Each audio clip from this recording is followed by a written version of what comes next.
offs and you're out. You get it off the table 3 times, you don't get to play with the table at all for the rest of the day. Also, I'm just letting you know what the rules are. I'm not accusing you. I'm just letting you know what the rules are. Also, there's a camera in the kitchen pointed at that table. Watch it.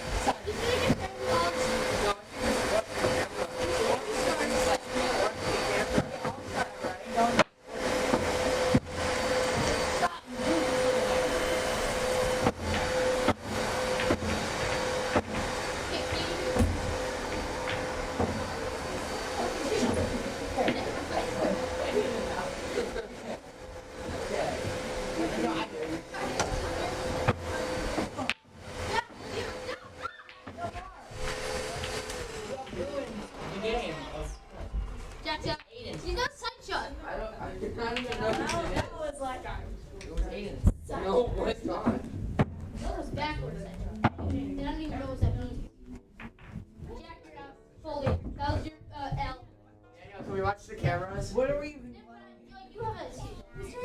what?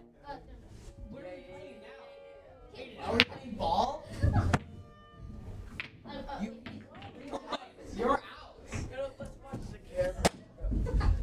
You saw that. I wasn't Can't jump it. trying to jump. I was trying to catch you. Well, you failed. I didn't have a dad until like 29. Oh.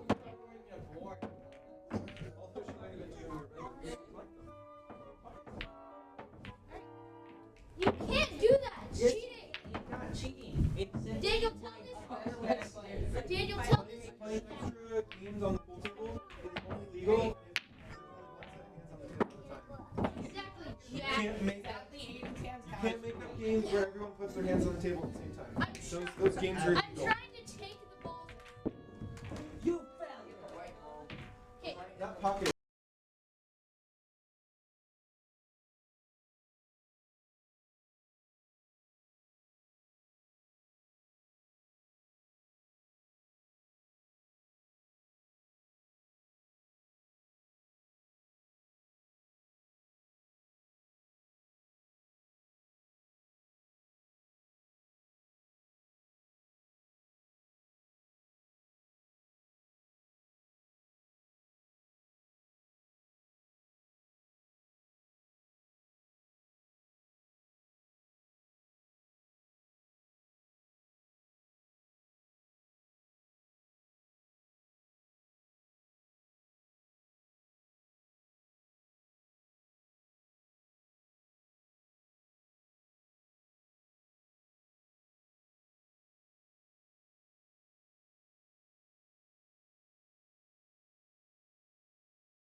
What's that even? That was Judah. Aiden, you just hit another ball. Jack! Judah. I won. No. Are you guys just having like a name party? Don't no. Don't no not. No, stop. No. No. You're cheating. That's You're reset. losing. What's the reset? I think screaming like that should That's be a cheating. reset. Yeah, he leaves. Ugh. Where'd the ball go? Letter. Nice one. Letter? Yep, that's a letter. That's an R. What? It was a what? That's a U. Jack, you have U. Yeah, but that's what? You have a U? That's all those people. Yeah, watch the cameras. No, we don't need to watch the camera. That's it. not? That's it. Okay, he's out. Yeah, that's a D. Alright, so then let's watch the cameras. No, he's out. Okay, we should watch You're out too. he's out. If you guys want, like most of the table is actually in the YouTube live stream. You can always just pull up like the YouTube live stream. I can't do that, okay? And I did Wait, it. but I can do this. I can't touch this. Oh, I Don't do can. this. You didn't. I can't. No, I didn't. Table down by your feet. I need to get a new piece made. It's been broken since like got the No! Shut up! Keep You're really duct tall. taping It's not fair. Okay? Is he tall? Yes. Or it matches. Yeah, exactly. I That was broken. can put fire on this thing by standing on my tippy toes. It just has good duct tape. Just like, yeah!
Oh wait, I meant this.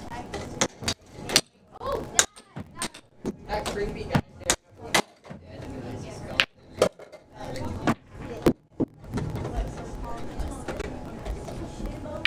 Does any of the fish what?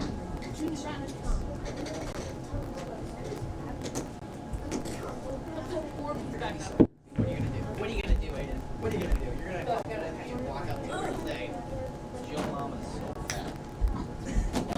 On the phone. Yes, on the phone. You're gonna be like, hold on. I feel like you guys using the table correctly. Type it in.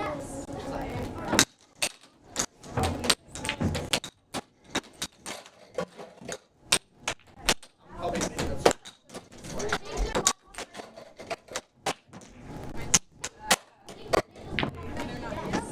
I'm sorry, but it's too late.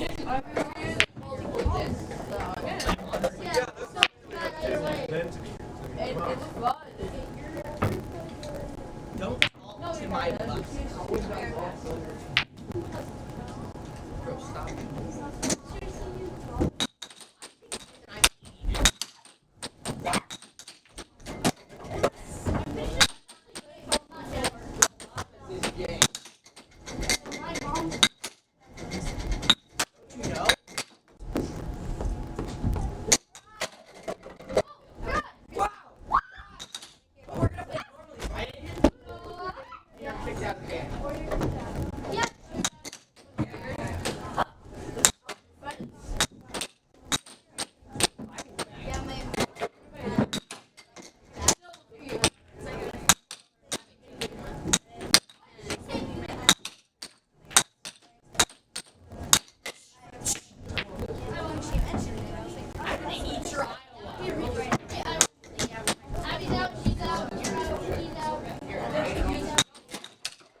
What's that? I live. You said you were in the Bay Area. Or was the Bay Area? Bay Area. We did. Years after. And Sunnyvale.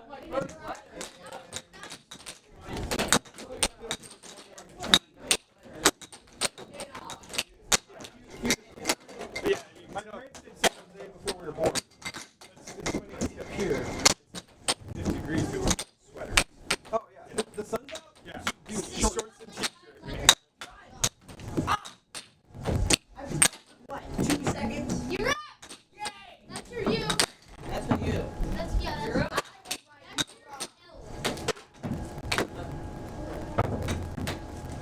Did you know why? No.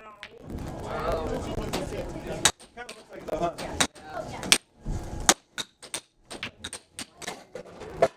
Maybe if I have a bell, you're not quiet bell. Shut it! It's not really a bell. But it could be if you just think about it. I will never think about Fortnite ever again. But you said never. Bro, you suck at hands down.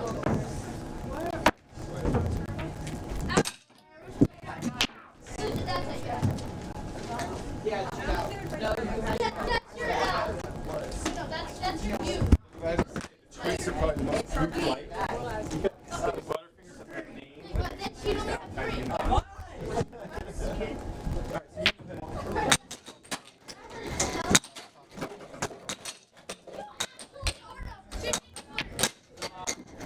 You're up.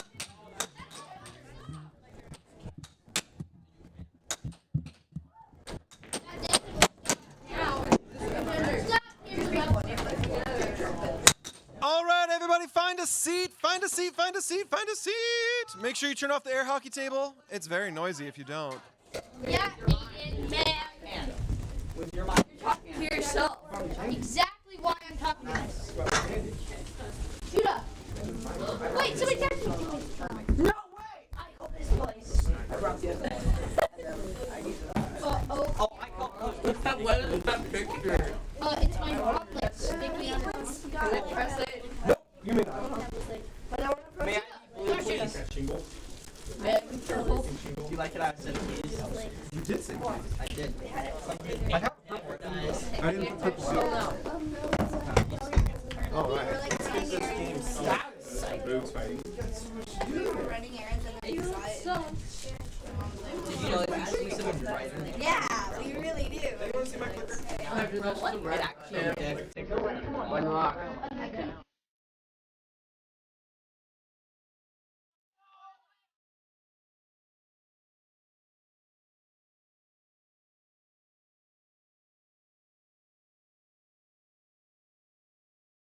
So I heard today on the news that it's the Super Bowl today, and so I thought we should compete. You guys ready to train for the Super Bowl? Yes. I have trained too much. All right. So I have up here 10 poops that you guys can win. Oh my god. Look at that right there. That is. That's so good. What pun, Krista? What pun are you referring to? I don't know what you're talking about. So I need 2 contestants up here, and I need a leader at the computer because I can't find my remote. Me. My remote for advancing through the questions is missing.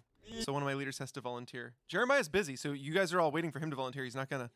He's doing sign in.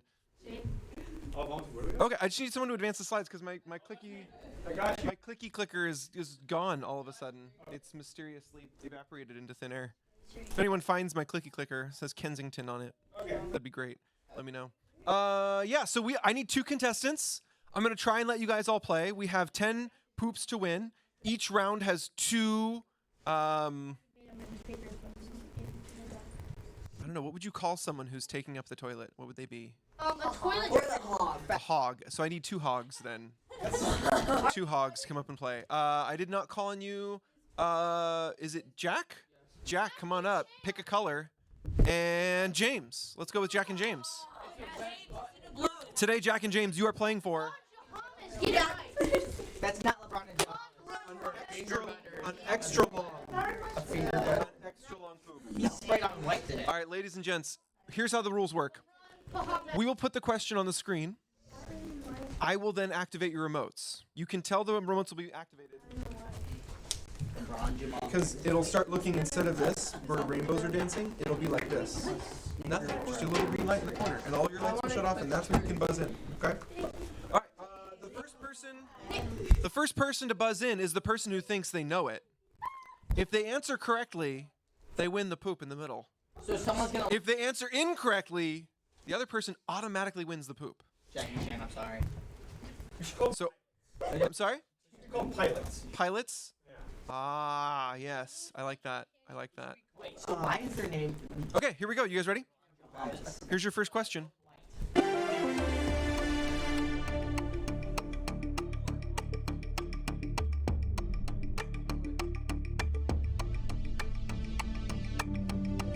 Okay, Red has buzzed in. Red, what do you say? He says true. What's the answer, Shane? It's false. It's false. James, you have won yourself a Butterfinger-shaped poop. Well done. Well done. All right, I need new contestants. New contestants, or pilots, I think we decided on. Let's see. Pilot number 1 will be I think we should go with Tegan. Wait, we have a new nickname? I say we go with quarter butt. Quarter butt? I feel like if we keep reaching into that football pun pile, there's more there. I feel like you've missed something. There's something else there. Mr. Daniel, they should be short for this. Plumbers? Ooh, I like that. Okay, so come on up, Tegan, pick your color. And I need another contestant. Let's go, Rowan. Rowan and Tegan are playing for He's grounded now. Deuce. He kicked me. A boost? Because there's 2.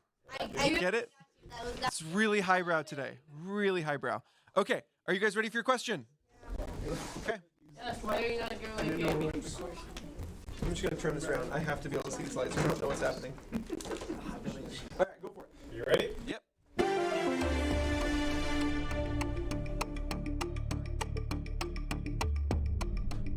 Okay, Red has buzzed in. Red, what is your answer? He says B. B.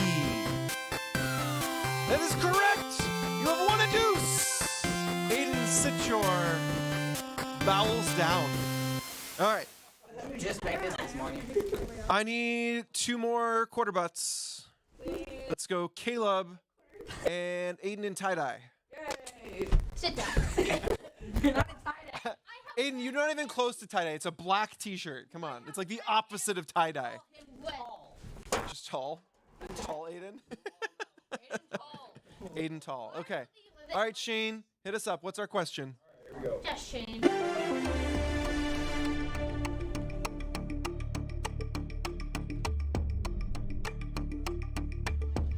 Red team, you have buzzed in. He says D. Nope. Not even close. So sorry, Caleb. Oh.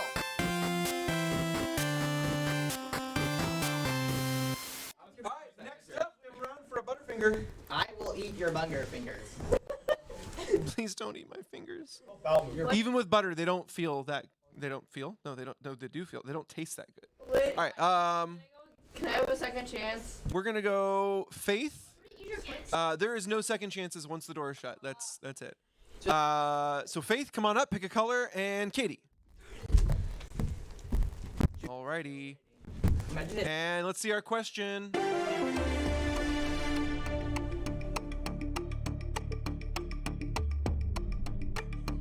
Red team has buzzed in. She says artichokes. Is it artichokes? It's bananas! Faith, you in the Butterfinger. All right. Let's see. Oh, I thought of one. Okay. It doesn't really work as a person name anymore though, because it replaces the noun. That doesn't. Because I was thinking in football you have a fullback, but in the Super Bowl you have a full bowl. Right? But what if That makes sense. like backed up or the sewage. Well, then that's like an overfull bowl. I mean, what happens when you commit a foul? I don't know, Jeremiah. What happens? I'm just saying. You get when you let the game go on too long, then you get into overflow instead of overtime. Yep. Keep thinking. I know there's better ones out there. Okay. Next up is Judah and Aiden. Pick a color. Hey, no. Pick a color. He cannot do that. He can't. He can. I'll just He block can. Nope. I don't think you understand how that. Okay. You should be glad I fixed the port priority issue in my code, because originally there was a port priority issue where red always won a tie. Pretty sure I worked that bug out. Okay, let's see our question.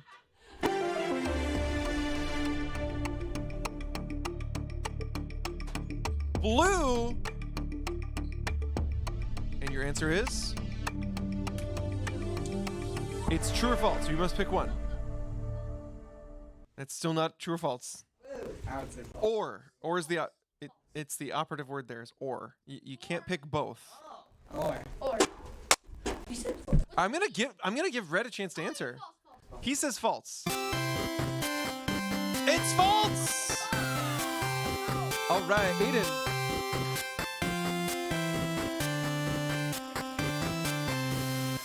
You said you would eat my butterfingers. But you didn't answer right away, and I clapped. That's different.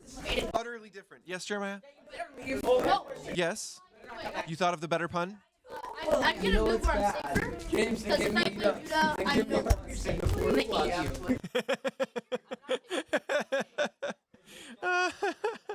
Judah! You can't live without your ascending colons. That's pretty cool. But it just said colon, right? So isn't that just gonna include? That's the whole thing. Right. Three parts of your Just take colon. people. Right. You can't live without your ascending colon. Which would be included in colon, wouldn't it? Views, top, Descending or transcending. This is exactly what But is colon, if you just print the word colon, colon. right, wouldn't colon just be entirety? So that would include the part you can't live without. You can't Stop! Oh. No longer safe. live without your colon. Never gonna be You're safe right here. Oh. Yeah, I forgot the phrasing. When it said false, I took it the other way. That's interesting. Very interesting. Okay. You got one, Jeremiah? You can take a bite when I have. Are you proud? Score a douche down. Okay, we're moving on. All right. I forgot your name.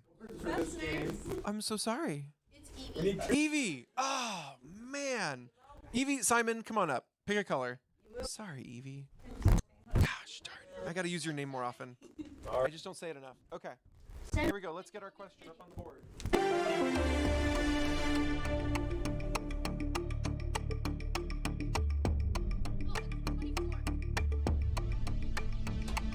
All right, Red has buzzed in first. What is your answer? She says C. It's D. All right.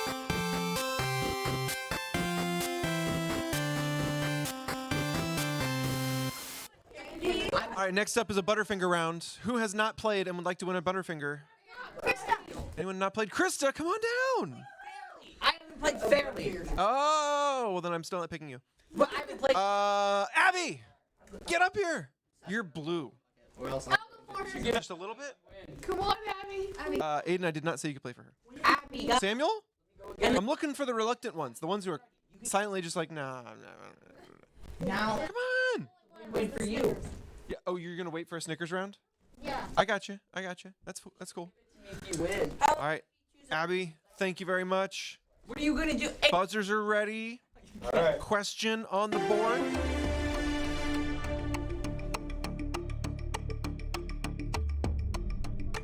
Red has buzzed in, and she says, C. Is it C? I think it just went backwards, or I doubled up a video. That's all right. that was not it. Nope, that's too many back. And then this will be. She said C. There we go. Who took that Butterfinger?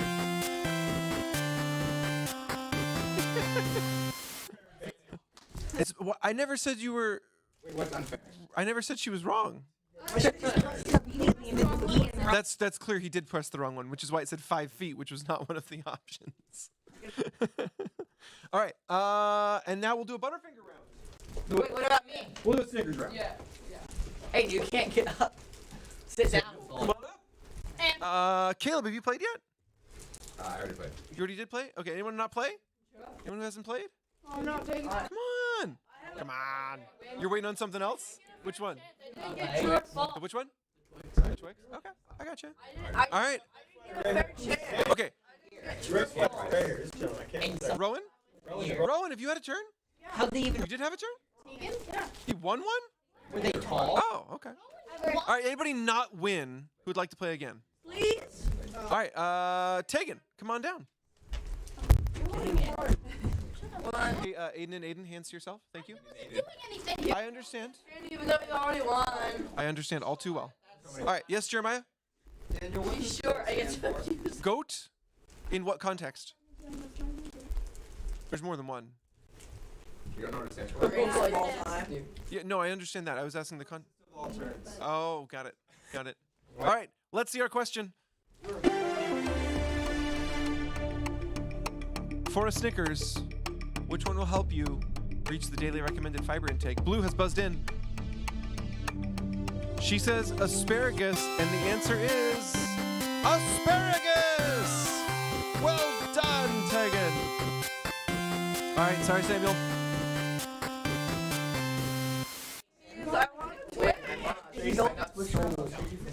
All right, it's Twix time. Come on up. And if you have not won, you can still raise your hand. If you've won, please don't raise your hand. Let's go with Evie. But Evie just went. So did literally everyone else. She had a better chance to win. No, now she does because she's going twice. Are you guys ready? Here we go.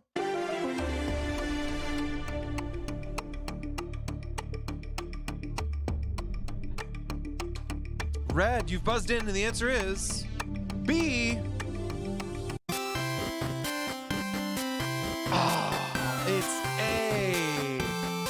Ah, that's rough. That's rough. Take the money off that. Our final tournament of the day. Turd. Oh, wait, I really want that. Butterfinger's like LeBron Joe Butter. There we go.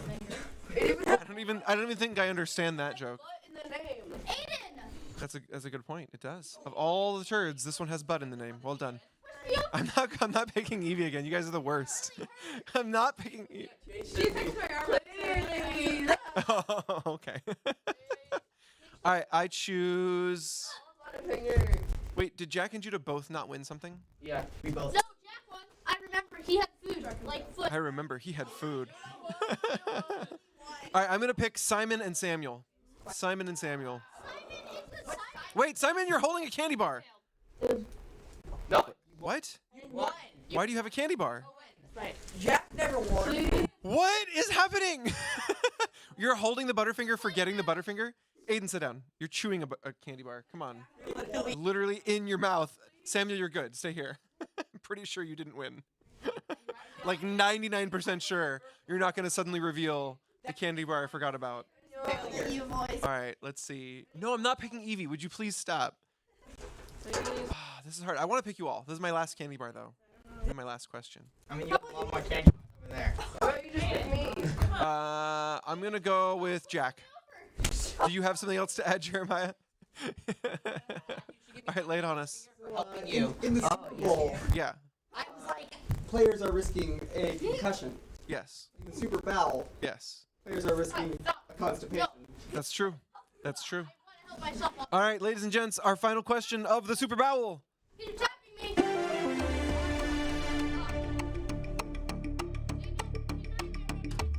All right, Red, you've buzzed in. What is your answer?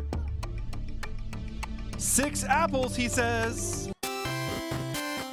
It's 1 cup of pecans. Alrighty. Samuel, I'm sorry. You tried. But the Super Bowl is a very unforgiving place. Very unforgiving. All right, ladies and gentlemen, you have been blessed with many turd-shaped objects, and now it is time to go pick up a Bible-shaped object from the bookshelf over there. Make sure it also says Holy Bible on the front. Like British football. That is the case that all my buttons go in.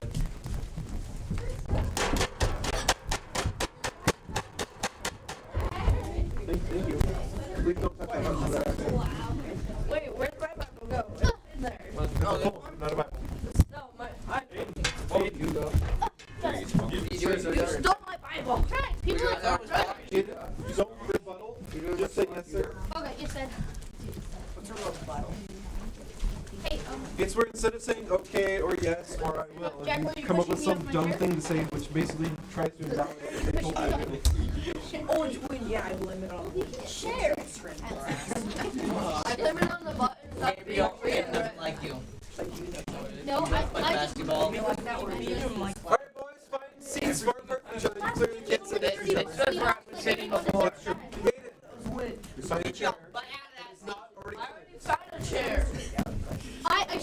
You were sitting here previously. You can't claim that was your chair. But You made it hard to forget that you were sitting there. you have money. You didn't know that. You know, you could have tried that shenanigan if you hadn't broadcast that this was your chair.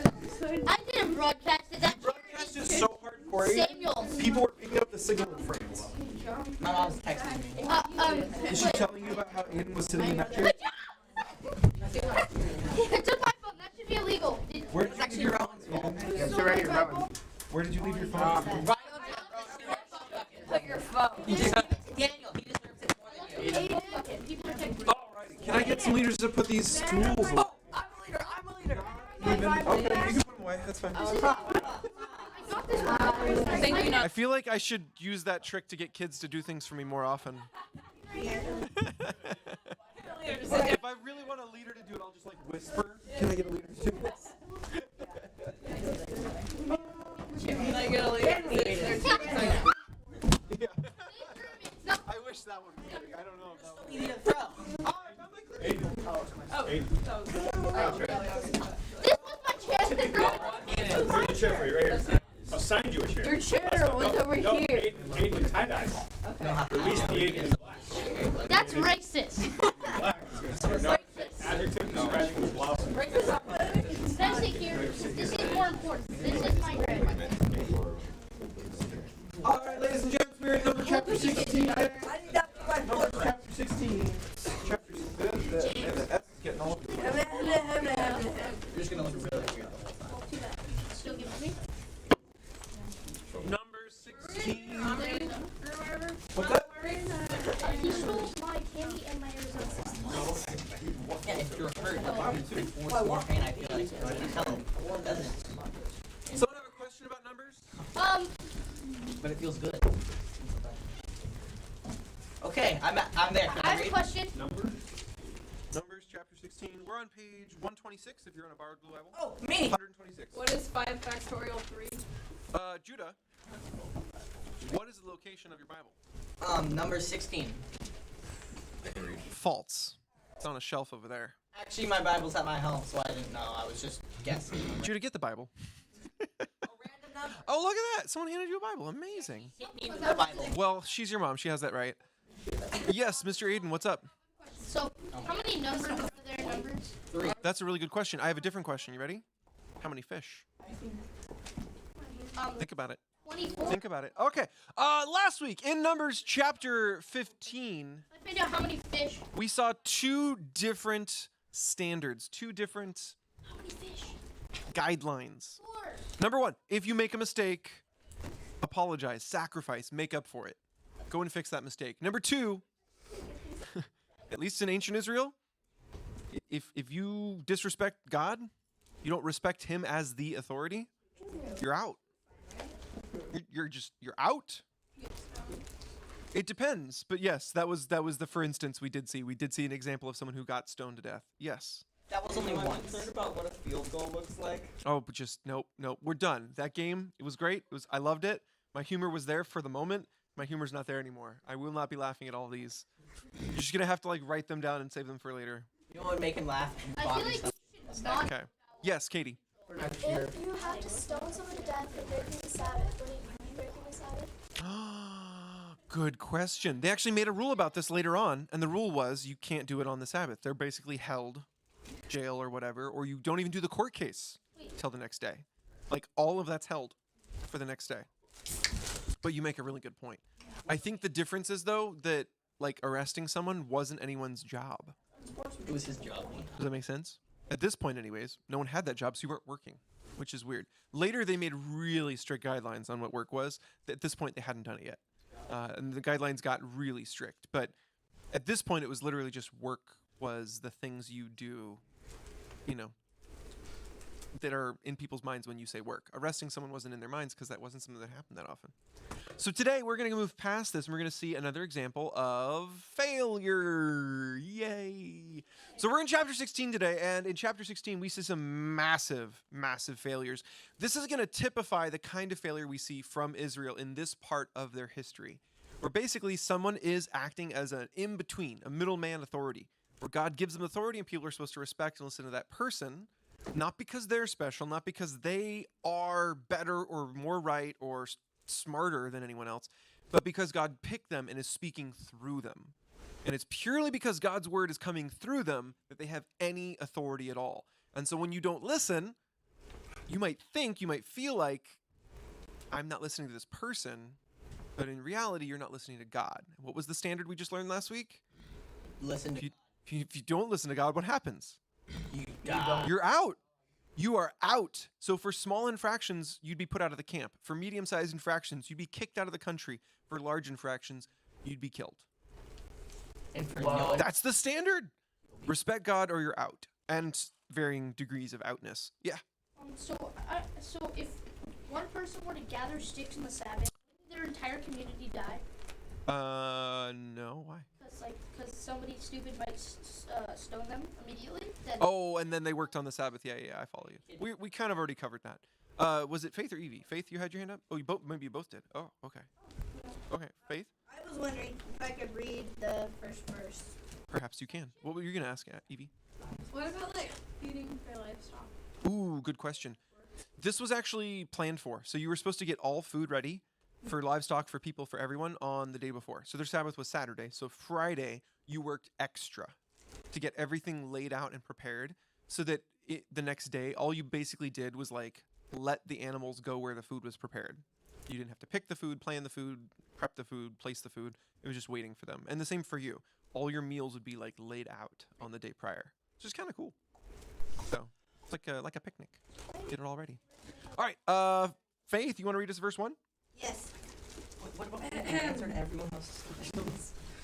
Korah was the son of Izahar, the son of Kohath. Kohath was the son of Levi. Korah and certain men from the tribe of Reuben turned against Moses. The men from Reuben were Dathan, Abiram, and On. Dathan and Abiram were the sons of Eliab. Mm-hmm. On was the son of Heleth. Did you guys follow that in the other translation? Well, she didn't say one day. Well, it's a completely different translation. It doesn't say one day in hers. Chapter 16, verse 1. She read verse 1, but it's in a different translation from these Bibles. So you may have seen the words not quite match up, but all the names are identical. It's just spelled out in a different order. on verse 18. Ooh, weird. All right, so verse 2. Anyone want to read it, or shall I? Caleb? I shall. Well, I have a question though. Oh, you have a question. Go ahead, Judah. Is Korah a boy? Does it sound like a girl? Oh, yeah, yeah. like Korah, if you go way back to this point in time, yeah, it's a boy. Korah, Legend of Korah thing, like, that's modern day, and they're just kind of making up names in that series to fit their own fake language. Translation What about Mako? is a girl. But in this case, it's not. Yeah, in this case it's not. Okay, Caleb, go for it. Verse 2. They incited a rebellion against Moses along with 250 other leaders of the community, all prominent members of the assembly. Anyone want verse 3? Oh, me. Me. Krista. They Aaron and said, "You have gone too far. The whole community of Israel has been set apart by the Lord, and He is with all of us. What right do you have to act as though you are greater than the rest of the Lord's people?" Now, so far the complaint is actually a valid complaint if Moses was doing this. If Moses was acting as though he was greater than the rest of the people, it would be a valid complaint because God did set apart the whole nation. God did choose the whole nation of Israel. So totally valid complaint if Moses is just choosing to act as though he is greater than everyone else. And there's the rub right there. It's not as though Moses was walking in a desert one day and then went, "Oh, I should go take over a nation. That's what I should do." And then he just ran off and took over Israel. It's not how it went. He was minding his own business. God jumped into his path and brought him to the Israelites. He was an Israelite who had run away for murdering someone. Only one. It's only like one time. Can you be a murderer if you've only done it one time? Yeah. Yes, you can. So yeah, God brings him back. God chooses him. God puts him.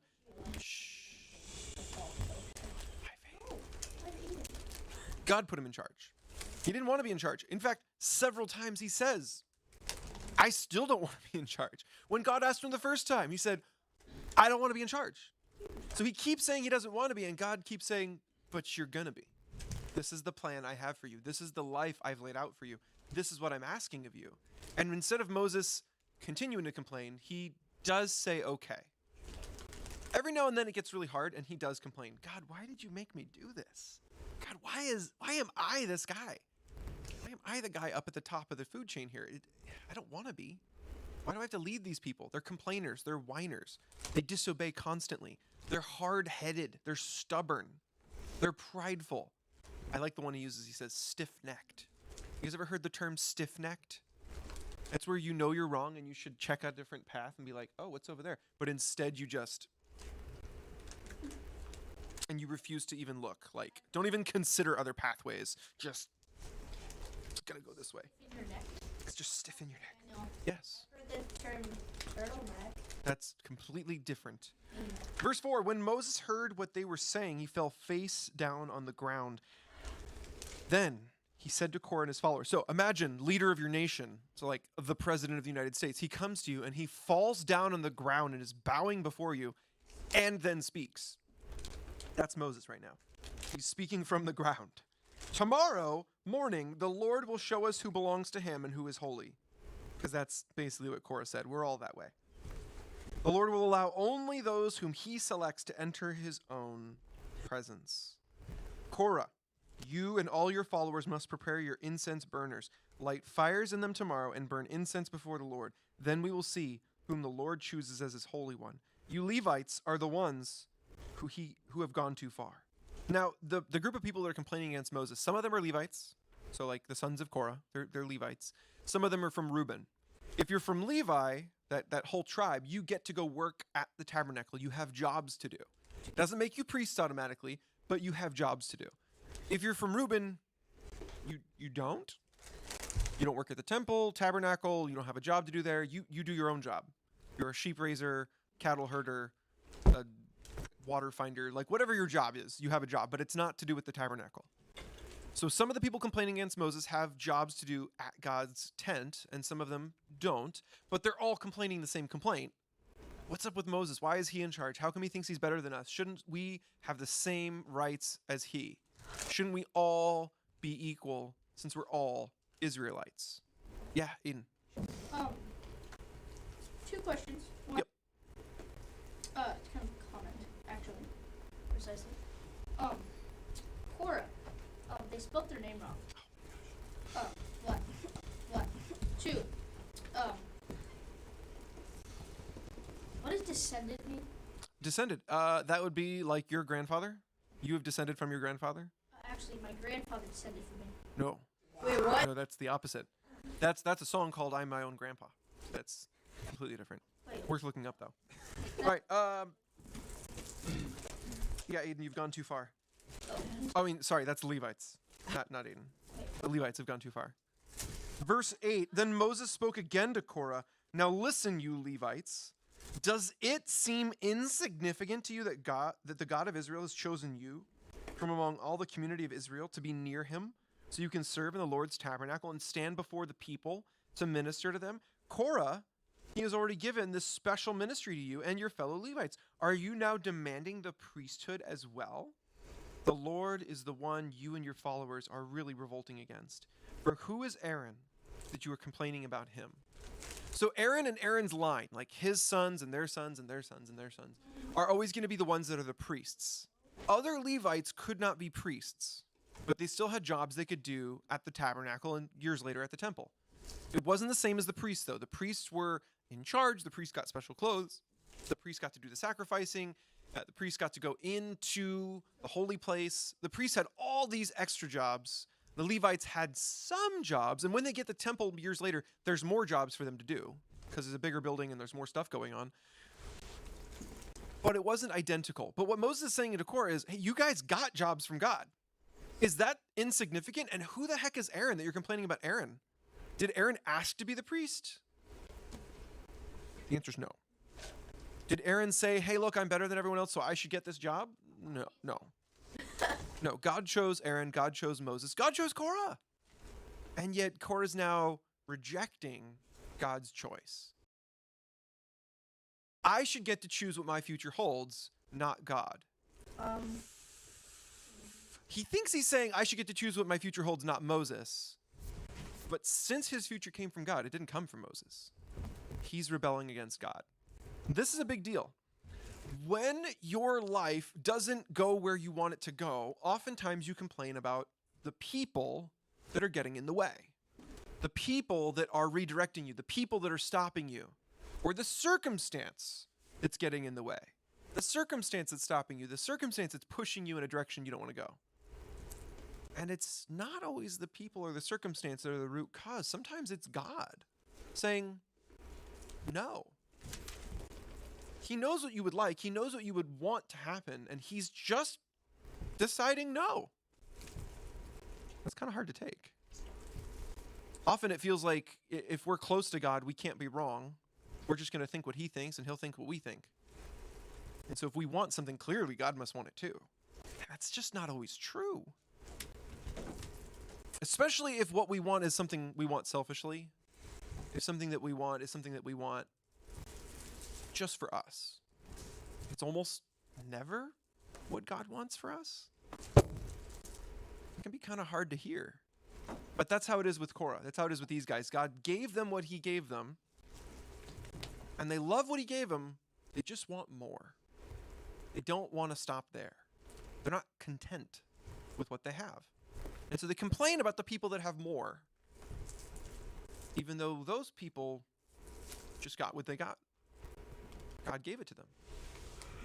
So everyone just got what they got, and now they're discontent. Faith. Can I read verse 12? You may, in a moment. Aiden? So, what's Korah jealous? Like, he's the avatar. She's the avatar. Okay, Aiden, you can stop talking about the avatar now, thanks. All right, go ahead with verse 12, Faith. Then Moses sent for Dathan and Abiram, the sons of Eliab, but they said, "We won't come." It's pretty dramatic, right? Verse 13, anyone? Oh, wait. Yes? You want to read? Yes. Okay, go ahead. Behind you. 13. Isn't it enough that you brought us out of Egypt, the land flowing with milk and honey, to kill us here in this wilderness, and that you now treat us like your subjects? Question mark. Do you guys remember Moses bringing them up out of the land of Egypt? That part of the story? Oh, All the way back in Exodus. Like, it's not even in this book. It's pre this book. Were they happy in Egypt? Was it the land flowing with milk and honey? yeah. No, but why do they call it the land flowing with milk and honey when they're going to the land flowing with milk and honey? Because they're bitter. They were going to get the land flowing with milk and honey. When they mentioned being killed in the wilderness, that's a direct result of them refusing to go to the real land flowing with milk and honey. So they're bitter. Which was And so now they're not being logical. When you're bitter, you're not being logical. You're just thinking about the past instead of the present or the future. And so they're they're really not thinking straight. This is just confusion. They came from slavery in Egypt. They were going to get the land flowing with milk and honey. They lost it of their own accord. Moses tried to lead them there, and they refused because they were scared. And now they're blaming Moses for taking them out of the land of slavery, saying it was good when they were there. And now they're blaming him for keeping them in the wilderness, despite that being the consequence for their own actions. So they're not thinking straight. They've rewritten history to make everything someone else's fault. It's never their fault. When you hear someone rewriting history, just realize they're bitter. They have not gotten over the past. They're still living there. And so they're never going to make a clear decision about the present. They're still stuck on the past. They got to forgive. They got to move on. They haven't yet. All right. Verse 14. What's more, you haven't brought us into another land flowing with milk and honey. Yeah. Why? Because you were scared. You haven't given us a new homeland with fields and vineyards. Are you trying to fool these men? We will not come. All right, so there's this moment of one little speck of intelligence. Does anyone remember what happens if you're being stupid and you get called to go meet in front of God? Oh, I do. What happens? Sentence. I wish. No, I mean if you're the guilty party and someone says, "Okay, fine, let's see who's guilty. Let's go ask God." Does God ever get it wrong? He never gets it wrong. So if someone calls you out, you're like, you're complaining, but it's really all your fault. You're the one who's been doing bad things. And you get called out to go stand before God and have God be the judge. There's a moment where you can be smart and you can go, actually, no, I don't want to go find out who's right or wrong. Let's forget this ever happened. Or there's the moment of pride, and you make the other call. You go, yeah, let's ask God who's right and wrong, okay? And you go stand before God, and God's like, you're wrong. Surprise, surprise. But you knew you were wrong. You're just too prideful to admit it, okay? So there's a moment of clarity where they're like, no, we're not going to go meet you in front of God. We're not going to do it. Just that little speck of intelligence.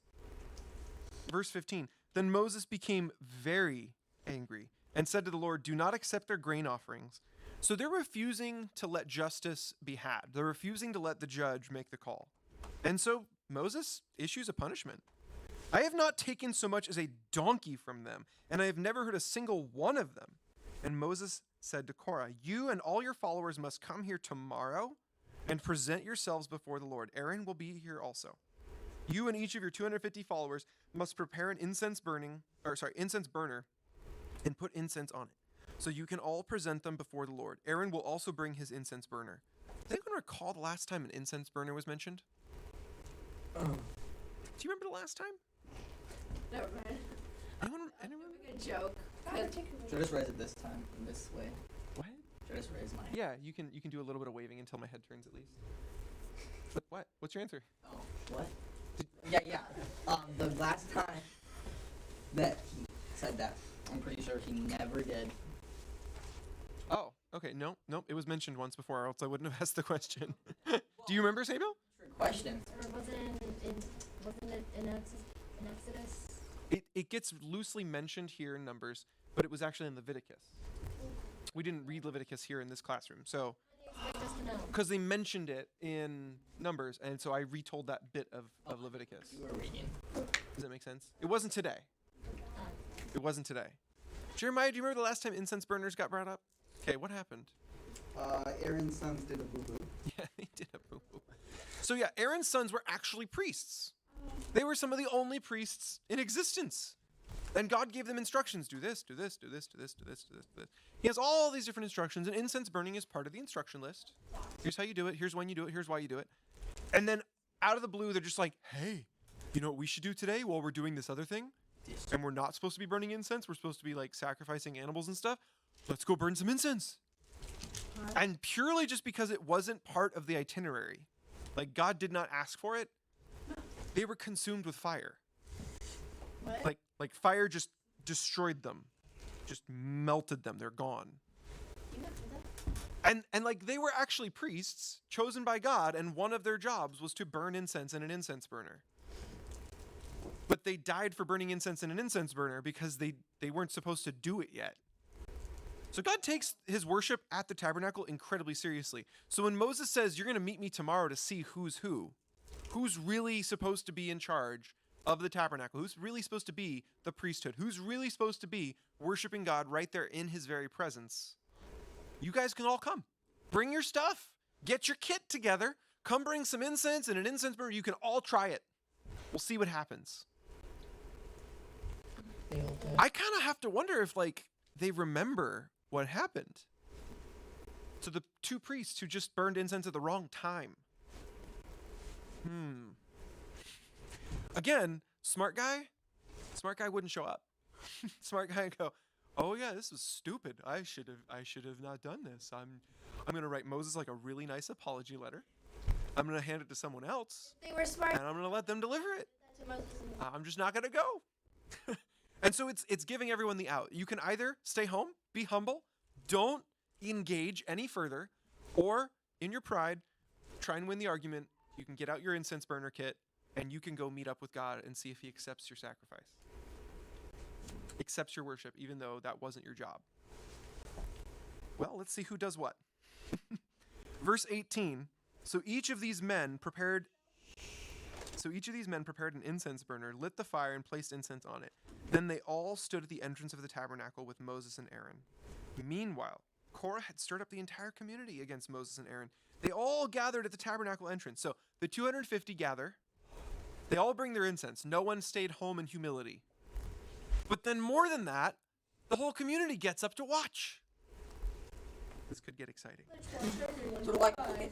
Then the glorious presence of the Lord appeared to the whole community, and the Lord said to Moses and Aaron, "Get away from all these people so that I may instantly destroy them." Wait, what? God speaks in front of everyone to just two people, Moses and Aaron. That's it. And he says to Moses and Aaron, back up. What? I'm going to destroy all of them. Back up. I think at that point I'm on the edge of the crowd. I'm just like, oh. Bye, guys. Have fun. I'm out. Bye-bye. But Moses and Aaron, and I love the heart of Moses and Aaron here. This is so good. Fell down on the ground. They didn't back up. What? They didn't back up. Because they love the people, despite the people's hard-heartedness, despite their stiff necks, despite all the sin they've committed, all the times they've rebelled. It's their family. And so they stand by them. Well, they bow by them. So they fall to the ground. And they say, "Oh God." They plead with him. "You are the God who gives breath to all creatures. Must you be angry with all the people when only one man sins?" They are exaggerating, and God knows it, and they know it. It is not one man sinning. There's at least 250 who are directly sinning, and on top of that, the whole community is gathered because they're all upset now. Korah's whipped them into a frenzy. He's got them all complaining. So he is exaggerating to God. God knows it's an exaggeration. He knows it's an exaggeration. But Moses is a negotiator. And so he doesn't start with 250. He doesn't start with a few hundred. He doesn't start with the head of each family. He starts with one man. And that way, if God says, no, more will be punished, you know, hopefully it's still a small number. Moses is negotiating. And the Lord said to Moses, verse 23, "Then tell all the people to get away from the tents of Korah, Dathan, and Abiram." And so God cuts to the chase. He finishes the negotiations and he says, it's not going to be one, it's not going to be three, it's going to be the families of all these three. The whole group, the whole chunk. Tell everyone to get away from those tents. And so Moses got up, rushed over to the tents of Dathan and Abiram. Again, there's this concern that's in Moses for his people, such that he does not just issue the order, he goes to where the punishment is going to fall. Does that make sense? He goes right where the punishment is going to occur, and he tells people to get out. He puts himself in harm's way to push people out of harm's way. Do you see the difference? It's not just yelling that there's a bus coming, get out of the street. It's running into the street to shove someone out of the way. Risking getting hit by the bus. There's also probably a good chunk of faith that he has in God, that God's not going to land the punishment on him, because he's the only one of two that God just mentioned I'm not punishing for sure. That's pretty cool. So on faith and with courage, he runs right where the punishment's about to occur. And he says, get out. So Moses, we read that one. 26, quick, he told the people, get away from the tents of these wicked men and don't touch anything that belongs to them. I love his foresight. He's like seeing the sinful hearts of other people going, oh, they're all going to die? Ooh, I've always wanted that vase. They're all going to die? Maybe I could go get my jacket back before the tent burns up. I mean, they borrowed it like last week. Yeah, I'm going to go get my jacket back. So Moses tells them, just don't even touch. Don't even touch. If you do, you will be destroyed for their sins. So all the people stood back from the tents of Korah, Dathan, and Abiram. Then Dathan and Abiram came out and stood at the entrances of their tents together with their wives and children and little ones. And Moses said, this is how you will know that the Lord has sent me to do all these things that I have done. And so he's trying now not just to save lives or punish people, he's trying to teach the whole nation of Israel the lesson that should be learned here. I didn't pick myself. I didn't choose to be in charge. I'm not leading you because I think I'm better than you. God's doing all this. And if you don't trust that he is, you're going to keep having this problem week after week where you think I'm in charge because I want to be in charge and I think I'm better than you and da da da da da da da. But if you can learn right now that this is happening because God is the one leading this nation and I'm just listening, then you're going to live better. You're going to succeed more. You're going to have a closer relationship with him. You're going to be able to go to the tabernacle and worship properly if you can just learn this lesson now. Verse 29, if these men die of a natural death, or if nothing unusual happens, then the Lord has not sent me. So he's putting it all on the line. He says, if God doesn't do something ridiculously amazing right now, you can just assume, I am a fake, I am a fraud, I shouldn't be in charge. It's all been made up by me. But, verse 30, if the Lord does something entirely new, and the ground opens its mouth and swallows them, and all their belongings, and they go down alive into their grave, then you will know that these men have shown contempt for the Lord. That phrase at the end there is important. Shown contempt for the Lord. What had they apparently been doing? Showing contempt for Moses. And so he's saying, if this happens, I'm not just right, but they're horribly wrong.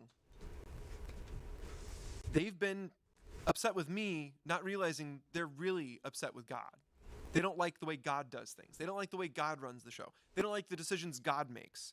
That's who they're actually upset with, guys. None of this has been my call. None of it's been my decision. He had hardly finished speaking the words when the ground suddenly split open beneath them. The earth opened its mouth and swallowed the men along with their households and all their followers who were standing with them and everything they owned. So they went down alive into the grave, along with all their belongings. The earth closed over them, and they all vanished from among the people of Israel. All the people around them fled when they heard their screams. The earth will swallow us too, they cried. And then the fire blazed forth from the Lord and burned up the 250 men who were offering incense. So the heads of the families went back to their tents to stand with their families. The heads of the families went back to stand with their families. They were swallowed up. But the 250 guys who originally came out with the incense to say, we want to be priests, they were still standing there with their incense while the ground is swallowing everything they own and everyone they're related to. Isn't that wild? They're still standing there with their incense. Still like, let's burn some incense. I think they're just in awe at this point. And then maybe there's a thought for a second of, oh, I'm not going to die. Just like a little bit of everyone I know, everyone I'm related to is dead, but I'm alive. And then the fire comes. And then they're not alive. Bye. Oh. Oh. Well, at least they are the fire. So this is justice of two kinds. This is justice that punishes, but also justice that teaches. And the idea was really simple. It doesn't matter if Moses is in charge. If Moses is listening to God, God's actually in charge. And someday Moses will die, right? Someday Moses ain't going to live forever. Someday someone else will be in charge, but it won't be because they're in charge. It'll be because God's actually in charge. And they're listening to God. So when you rebel against God, what was their standard? What was their rule in Israel? You're out.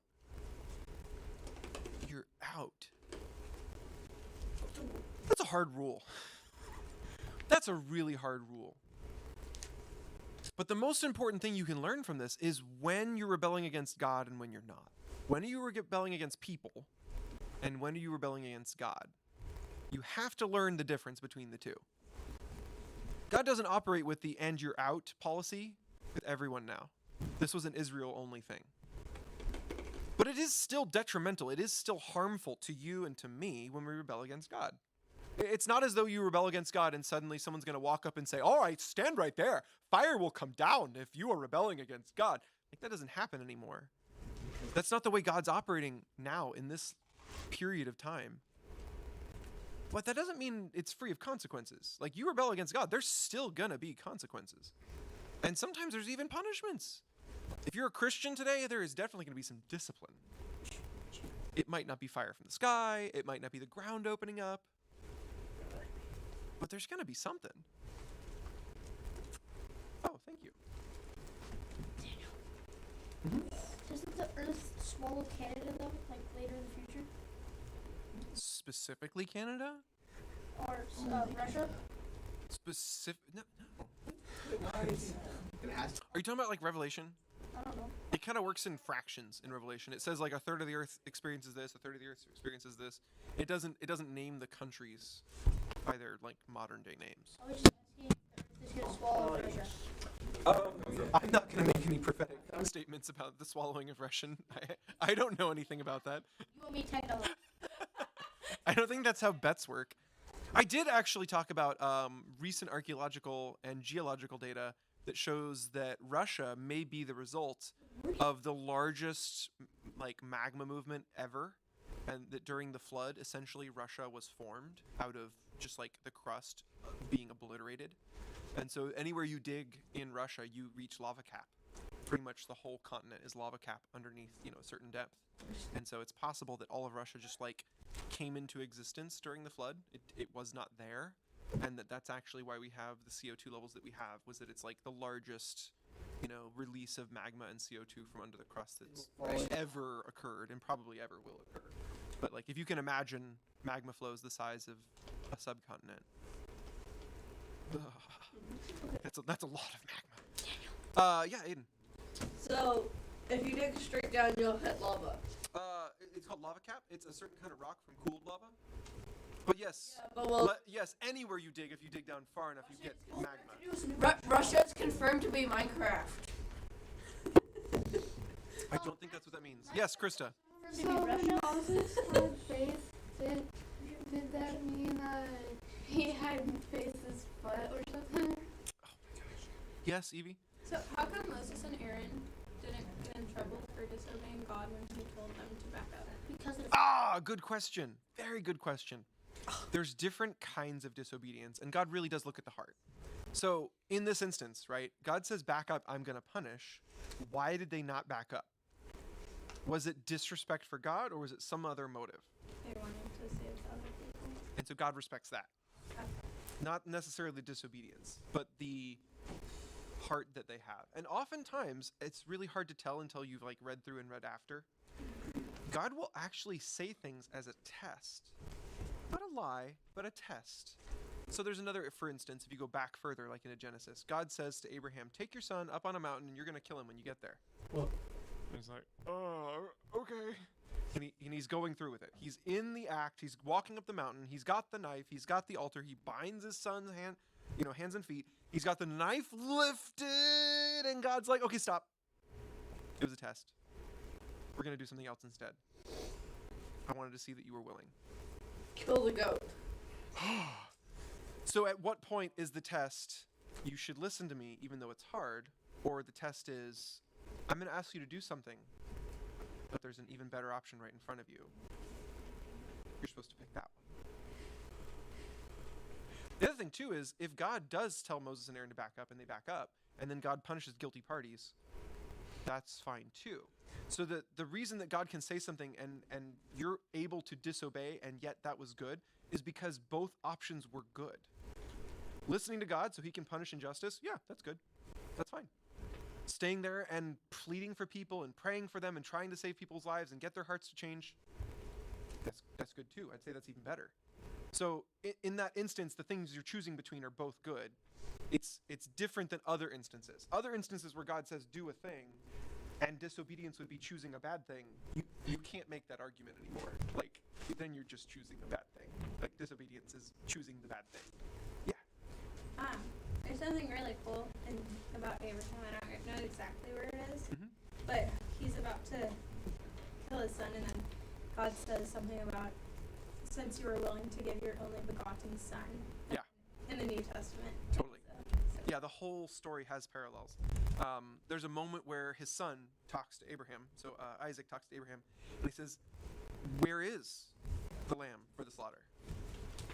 Like piecing it together, like, we're climbing this mountain to make a sacrifice, and we have no sacrifice. What's going on? And Abraham says to him, "The Lord will provide his own lamb." And like that right there is such a prophetic statement. That'd be a lot. It points so much to Jesus. No, because it's actually what happens. Yeah, It's literally what happens. yeah, because Not only is his hand stayed, but literally there's, as they look, like, oh, what's that noise? There's a goat. is it a ram or a goat? I can't remember. It's a ram. He's got his horns, whatever he is, his horns stuck in a thicket, and he's just like 6 feet off with his horns stuck in a bush. What's going on? Oh, look, convenient sacrifice. What do you know? So yeah, Abraham was totally proven correct. Abraham was totally proven correct. But it's not a lie because he was also speaking in code that entire day. And when he says the Lord will provide his own lamb, I think Abraham's heart was thinking of Isaac as something that God gave him. He's thinking of his son as something that God gave to him as a gift. So in essence, when God asks for him back, he's asking for something he provided. So when he says God will provide his own lamb, he may not be thinking of magical appearing goat stuck in thicket. He may be thinking of his own son. But again, God weaves prophecy into these things so perfectly that it doesn't always have to mean just one thing. It really can mean something coming from Abraham, and yet God's like, ooh, I like that. I'm going to get that written down. We're keeping that one. And at the same time, maybe God was even the person who put the words in Abraham's mouth. And so it's very multi-layered, and honestly, we can only find so much. There's probably even more that God knows than we do about how many layers there are. Yeah, James. There were buses back then? Nope. Good try. Aiden. Two things. One, so technically like a Moses scenario, like Moses threw himself under the bus. And the second thing. Wait, Aiden, are you prophetic? Wait, that was James. And the second thing. Someone's hair. Here. Daniel. All right, we're going to go ahead and finish our chapter real quick. It's not that important, Aiden. You're smiling too much. Verse 36, and the Lord said to Moses, tell Eleazar, the son of Aaron the priest, to pull all the incense burners from the fire. Remember, 250 guys, incense burners, are now lying on the ground, charred, for they are holy. What? Also, tell him to scatter the burning coals. Take the incense burners of these men who have sinned at the cost of their lives, and hammer the metal into a thin sheet to overlay the altar. Since these burners were used in the Lord's presence, they have become holy. They were cleansed by God's own fire. That's pretty holy.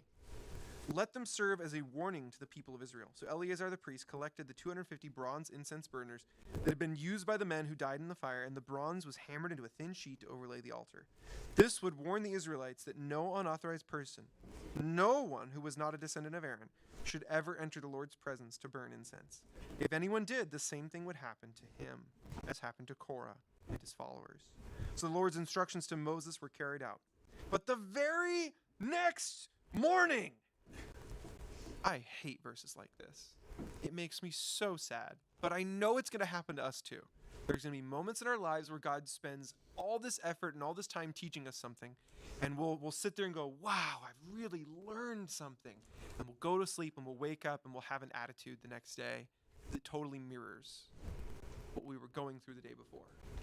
Even though we've learned, we know better. We've been through it and we've come out the other side a stronger, more intelligent person who's closer to God, and yet something's going to get under our skin. Something's going to irritate us. Something's going to bother us, and we're going to end up with the same attitude. Verse 41, but the very next morning, the whole community of Israel began muttering again against Moses and Aaron, saying, you have killed the Lord's people. Okay, now hold on a second. Does Moses and Aaron have the ability to open the ground or shoot giant gobs of fire at people? Like, no! Not even close. Not even close. But they're blaming them for it. They're complaining against Moses and Aaron the day after people got killed for complaining against Moses and Aaron. But that's humans for you. That's us. As the community gathered to protest against Moses and Aaron, they turned towards the tabernacle and saw that the cloud had covered it, and the glorious presence of the Lord appeared. Moses and Aaron came and stood in front of the tabernacle, and the Lord said to Moses, "Get away from all these people." Are we on repeat? "So that I can instantly destroy them." But Moses and Aaron fell face down on the ground. And Moses said to Aaron, "Quick, take an incense burner and place burning coals on it from the altar. Lay incense on it and carry it out among the people to purify them and make them right with the Lord. The Lord's anger is blazing against them. The plague has already begun." Aaron did as Moses told him and ran out among the people. The plague had already begun to strike down people, but Aaron burned the incense and purified the people. He stood between the dead and the living, and the plague stopped. But 14,700 people died in that plague, in addition to those who had died in the affair involving Korah.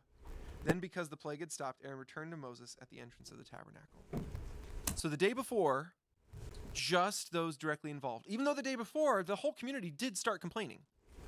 But then the next day, the whole community starts complaining, and there's no instigator this time.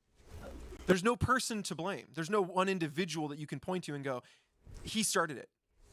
This time it's on everyone. And so, according to the standard we saw last time, everyone's going to get punished for this if everyone doesn't repent of this. Oh.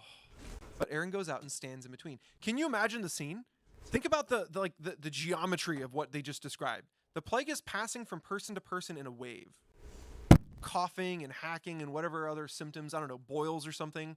It's just working its way through the camp, and there's a literal line working its way through the camp of people who have the plague and don't have the plague. You know how you can tell who have the plague? Because they're standing between the dead people and the living people. That's who has the plague. It's moving so fast that within the same day they're catching the plague, they're dying. And so where does Aaron go? Aaron goes right there.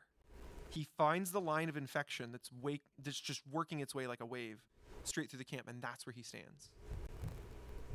I love that picture. It's the same thing they did yesterday.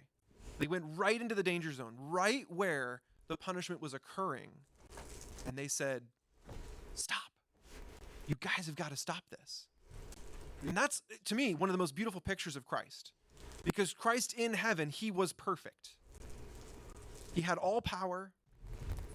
He was just sitting there with God, perfectly reigning and ruling, and the world would be his when it was all over. But down here, we were all dying in our sins. And so he comes down here, and he gets right in the middle of it all, and he says, "Stop! You guys can't keep doing this." And he puts himself right in the danger zone, right where the death and the punishment is occurring. He puts himself right on the cross. Do you see that picture there with Moses and Aaron? Moses the first day, jumping right in where the earth is going to open and swallow the sinner's whole. And then Aaron the next day, right there at the line where the plague is killing person after person. That's where he stands. And then Jesus. He goes to a place taken over by an evil empire, and he stands there and says, "Governments and politics don't matter, guys. It's all about God.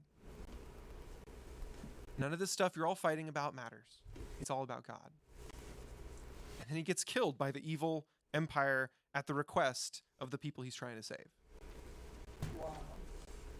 That is the picture of Christ. And so that's what he's given us to do. That's like what he's passed on to us. He's given us salvation through that. He's given us forgiveness through that. But then the job is now ours to do the exact same thing. Be in this world, find those sinners who are perishing, find the people who are dying from the consequences of their own sin, and stand right there in the middle, right where the sin is happening all around us, and say, "Stop!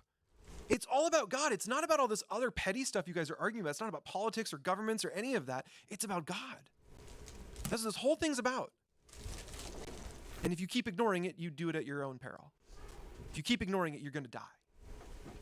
That's what he's passed on to us. We can have salvation in him, but our life doesn't end the moment we accept him. Our life doesn't end as soon as we have eternal life. Our life begins when we get that. And now we have this life of jumping into the gap, jumping into where all the sin and the death is occurring, and saying, stop. This life is really meant to be about God. We got to pray, but we can talk after if you want to, okay? Lord, we thank you for what you've done for us. We thank you for that example of Moses and Aaron. And we just ask, Lord, that you would give us courage in those moments. Courage when we see our friends making stupid decisions that's going to hurt them. Courage when people are asking us to do something stupid. Courage for when we know we should speak up. Courage for when people might feel, seem, look gross. That their sin is tainting them and we don't even want to be near them. Help us, Lord, to have courage to jump in like Moses and Aaron. And may we never forget, as we saw in Moses and Aaron today, that we are not in charge. We don't have any authority. We're not better. But if we speak for you, help us, Lord, to remember we speak the truth. If we say what you say, then we speak with authority. Because, God, you have all the authority. And so we just thank you that you've given us such a high position that we don't deserve. To be your ambassadors, to be your priests, to be the people that bring you to the world. Help us to take that seriously. Help us to remember how weighty that is, how big of a deal it is. Help us to follow after you with everything we have, even when it gets that hard. With our heads bowed, with our eyes closed, if there's anyone here today, if you have not started on this mission yet, if you have not taken this relationship with God seriously and you want to start right now, you want to put your life in his hands, ask for his forgiveness, and live for him, just raise up your hand. Say, me, I want that. I'll pray with you. I'll help you out with the words, and you can talk to him. You can ask for that. You can put your faith into Jesus Christ, the one who died for you, and he wants to give you a brand new life. After he died, he came back to life, and now he promises that new life to each of us who put our faith in him. So if that's you today, just raise up your hand.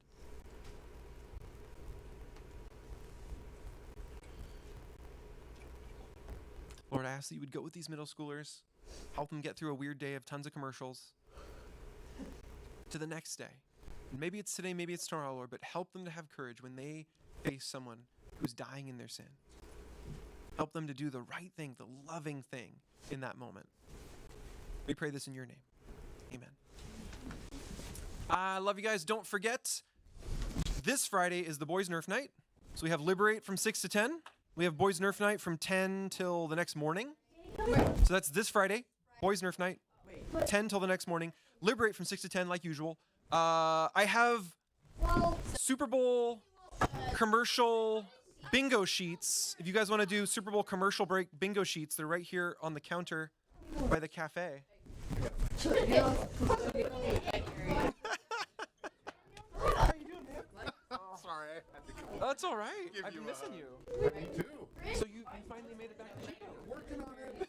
Almost. We bought a house. Did you get it? Yeah. You're in escrow? It's right. Yes. Cool. Welcome, sir. Hurrah. Oh, sorry about something. Okay. You have like two pairs. Yeah, because I left. Is that in case one breaks during hugs? I left. These are my main pair, and I left them at Bella's house. Aiden, you got hit And with the then actually, I got hit with the and then I was driving to church this morning. I was like, oh, I don't have my sunglasses. So I grabbed my extra pair that I keep in my car. Let's go! Here's the winner! Hayden, you lost hardcore and you cheated. And then I got back here and I'm brought my sunglasses. Sure. This one? I made this shirt. Really? Yeah. This is giraffe on a roller coaster. The shirt. Robot. It says.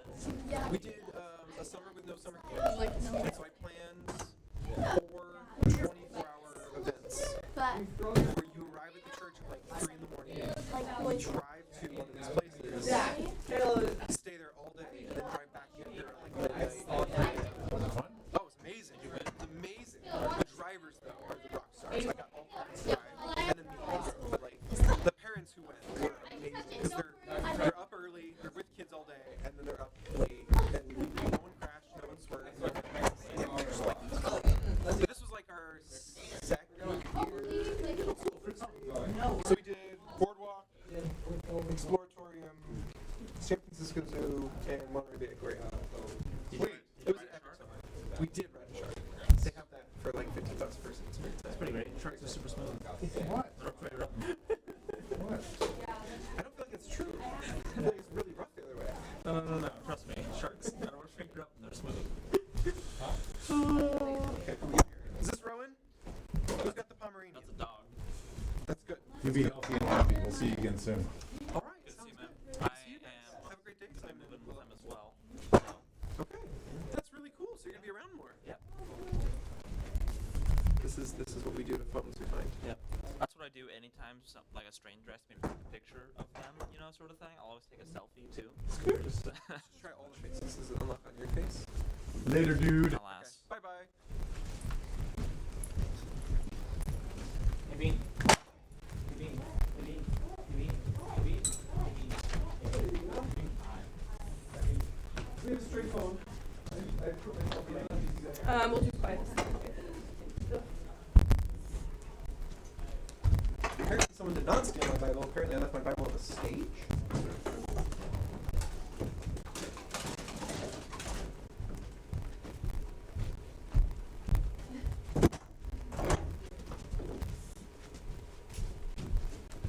Thank you guys.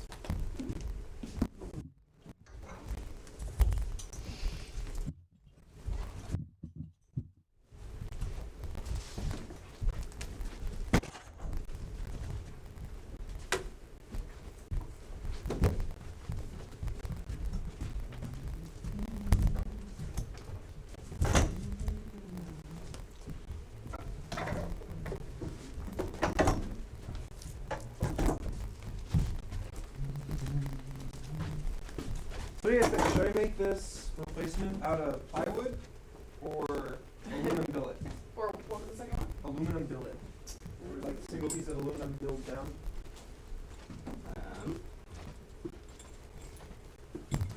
Because like the thing about plywood is it's gonna be weaker than aluminum, but not that much weaker, and it will bend and flex back into shape Yeah. rather than being immediately destroyed. Whereas the aluminum, I think, will last longer, but when it gets bent, I think it's just gonna stay bent. Yeah. We won't go back to it. It'll go like into a new position, new shape permanently. Does that side need replaced too? Yeah, if I was gonna do one, I'd do both. Because I mean, that would kind of spice up the game a little bit. what would? If it gets bent and stays bent. That's kind of where we're at now. It's like you can win based on which side you're on a little bit.